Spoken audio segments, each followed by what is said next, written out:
not exist to be nice on the eyes for you. Enough from the clown. I love it. The Cold War is pretty much over for us in America, but really it's still a big reality for South Korea. I mean, right behind me, right there, is North Korea.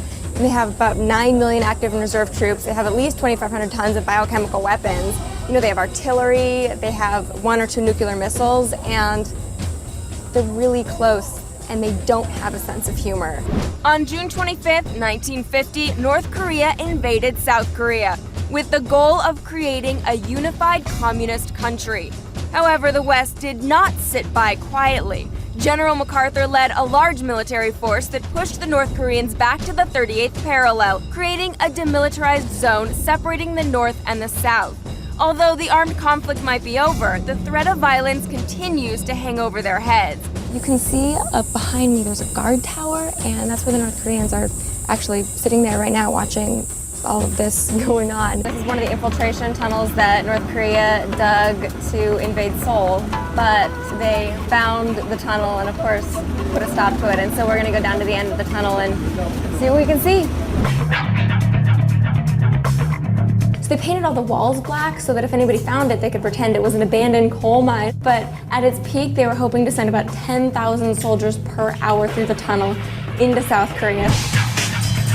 Okay, we're about halfway through this tunnel to North Korea, and you can't go any further. There's a lot of barbed wire. We're about 73 meters underground right now. This is the end of the line.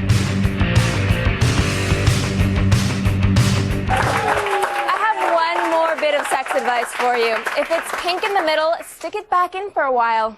Whoa. That might be a recipe for chicken. Kevin?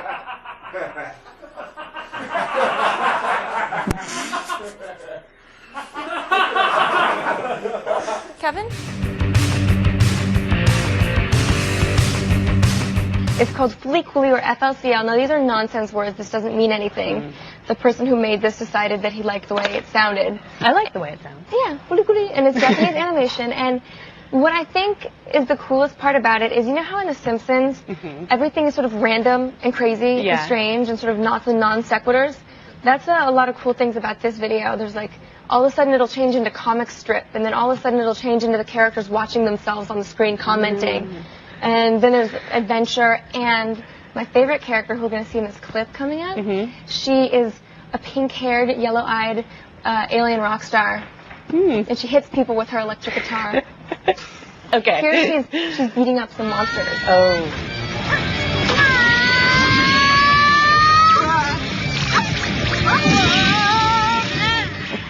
Okay, see, I'm going to give you a little plot.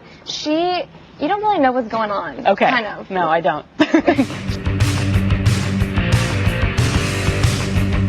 But no introduction needed. Morgan Webb. Me. What is your Geek Library pick?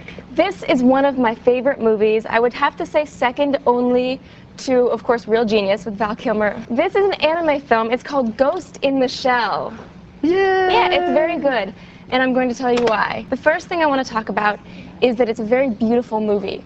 I know that you've seen it. Visually stunning. And the music just correlates so well with all of the images. Like, every shot is planned out very specifically. The hallmark of great anime. It's very true. The other thing I'd like to talk about, I'm going to give a quick rundown of the plot. This is 2029. People and machines have been integrated seamlessly. People, connect to the internet. They connect their brains directly to the internet. Just thinking about the three-fingered salute from earlier in the show. Well, so then there's this hacker, codenamed the Puppet Master, also known as Project 2501. The reason Puppet Master is so powerful, I love this movie, is that you can actually ghost hack into people because people are machines and machines are people. Got it. I would say if you're 17 or older, definitely check it out. I go in for this philosophical mumbo-jumbo. I like pondering the nature of reality. The characters have to wonder who they are if their memories aren't really part of them. If they're just ones and zeros, what makes up who they are. I love it.